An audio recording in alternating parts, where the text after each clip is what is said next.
Wayne Swan's been using the word tough for months to describe his fourth budget, and in less than half an hour we'll know just how tough. At the budget's core is $22 billion in savings and spending cuts. They're needed to control a blowout in the deficit and make a return to surplus possible next year. Here's political correspondent Greg Jennett. Here's the man with the $400 billion plan. You got a favourite chapter? Of course.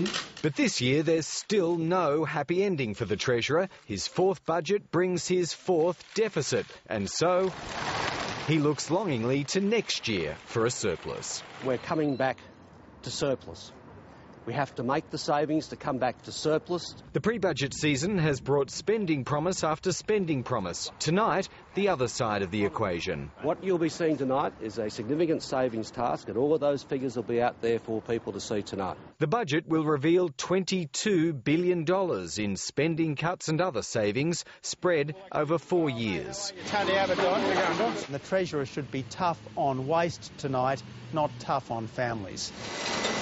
The cuts are needed to offset new spending. Mental health will be a feature tonight. $2.2 billion will go towards a new national strategy. Please don't let this happen to me. That's in line with what the sector's been demanding, but it's reserving judgment until the timing of the delivery of the money is spelt out. We need to see probably $300 to $400 million in the first year and then continue to build on that. Job training and workforce participation remain the centrepiece. In all, $3 billion will go towards apprenticeships and industry training, on top of the government's welfare to work schemes. What's not to like? We simply in this country do not have a person to waste. So in the years ahead, we've got to make sure that every Australian has the opportunity to participate in our workforce. Overall, the budget paints a picture with a bright economic outlook, driven as ever by the mining boom.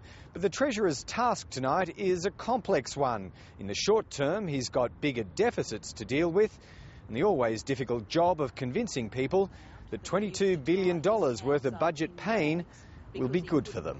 And we will do all of this whilst returning the budget to surplus in 2012-13 on time, as promised, as I said to the Australian people at the last election. Leaving nowhere to hide if they don't. Greg Jennett, ABC News, Canberra.